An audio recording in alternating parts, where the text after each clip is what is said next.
ఆ 15,000 first year. ఆ తర్వాత ఇదేదో టైట్గా ఉందరా బాబు అని చెప్పి 2,000కి చిన్న చంద్రబాబు నాయుడు గారు చెప్పిన దానికి ఈ మాలోకం చెప్పిన దానికి కంపారిజన్ చెప్పింది ఏంటి? అమ్మఒడి ఒకే ఒక పిల్లవాడికి కానీ 15,000 ఇస్తాడు. మినిమం 2 పిల్లలు అందరికీ ఉంటున్నారు. జగన్మోహన్ రెడ్డికి కూడా ఉన్నారు. ఇంకా బాబు గారికి ఒకడు ఉన్నాడు. జగన్మోహన్ రెడ్డి గారికి 2 పిల్లలు ఉన్నారు. జనరల్గా యావరేజ్ 2 ఉంటున్నారు. సో అమ్మఒడికి ఏదో మారుస్తాం కదా మేము. ఏంటి కొత్త డేట్లు?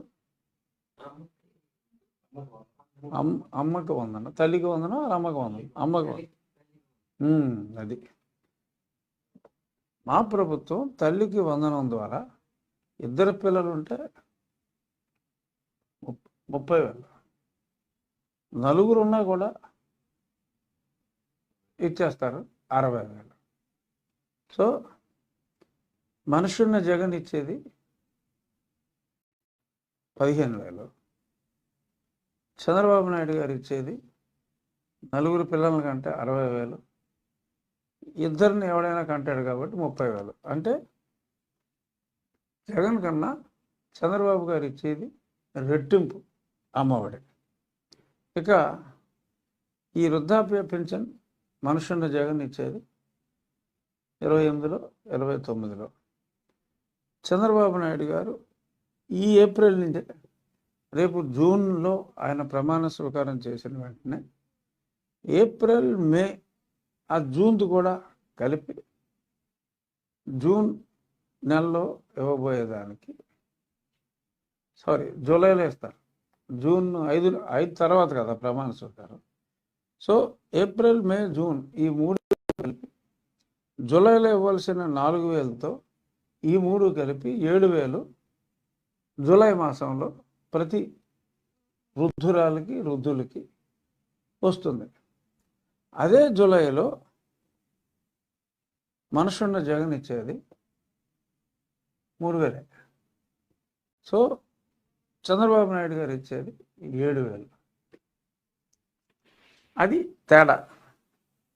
ఇక పాత స్కీములుగా ఉన్న, అంటే 4 ఏళ్ళు ఎత్తేసి అంబేద్కర్ విద్యాదీవెనని జగనన్న విద్యాదీవెన చేశాడు. పాత స్కీములకి జగనన్న వసతి దీవెన, జగనన్న విద్యాదీవెన, ఇవన్నీ యాజ్ ఇట్ ఈస్గా ఇదివరకు ఉన్నట్టే ఆ సాక్షులు అడ్వర్టైజ్మెంట్లు వేసుకుంటూ 4 విడతలుగా ఒక విడత ఎగ్గొట్టుకుంటూ తనకు తాను చిడతలు కొట్టుకుంటూ పొగుడుకుంటూ ముందుకెళ్తాడు. సేమ్ అదే, అక్కడేమి తేడా లేదు. అన్ని స్కీములు, ఆటో జగనన్న ఆటో రిక్షా పథకం ఏదో ఉంది కదా, ఏదో పేరెడతాడు.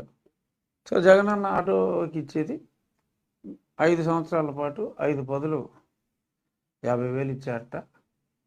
ఇప్పుడు దాన్ని ₹1,00,000 ఈ 5 ఏళ్లలో ఇంకో 50,000 ఇచ్చి ఈ 10 ఏళ్లలో నా ఆటో అన్నకి ₹1,00,000 వరకు లబ్ధి చేకూరుస్తానని చెప్పాడు. అలాగే ఆయన అక్క చెల్లెమ్మలకు, అంటే 2 చెల్లెమ్మల్ని రోడ్డును పడేశాడు. తల్లినేమో ఆవిడ ప్రాణభాయంతో ఫారెన్ పోయింది అమెరికా, ఈ బళ్ళు నాకెందుకు రా బాబు అని. సో తల్లి చెల్లి ఏ గల్లీలో లేని సిల్లి జగన్ ఇప్పుడు ఇచ్చిన ఆఫరు చేయి పట్టుకుని నడిపించాలట.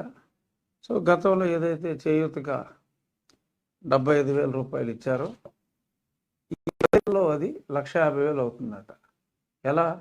ఇంకో 75,000 ఇచ్చి ఆ 75 ఇది కలుపుతా అంట. కలిపితే ₹1,50,000 ఇస్తా అంట. చంద్రబాబు నాయుడు గారు ఆల్రెడీ చెప్పారు, ఈ దిక్కుమాలిన ప్రభుత్వం ఏదైతే ఇచ్చిందో అన్ని స్కీములు కూడా కంటిన్యూ అవుతూ కేంద్ర ప్రభుత్వ స్కీములు అన్నీ ఎత్తేసాడు జగన్. ఆ మార్జిన్ మనీ పే చేసి ఆ సెంట్రల్ గవర్నమెంట్ స్కీమ్స్ కూడా కంటిన్యూ చేస్తూ అభివృద్ధి ఎజెండాగా వెళ్తూ ఈ సంక్షేమాన్ని ఎటువంటి ఆర్థిక సంక్షోభం లేకుండా గాడిలో పెట్టే దిశగా చంద్రబాబు నాయుడు గారు క్లియర్గా ప్లాన్ చేశారు. ఇక పోలవరం గురించి కూడా చెప్పాడు. గతంలో ఏదో తొళ్ళ కుట్టేసుకుని అప్పుడు మంత్రి గారు యాదవ్ గారు 21లో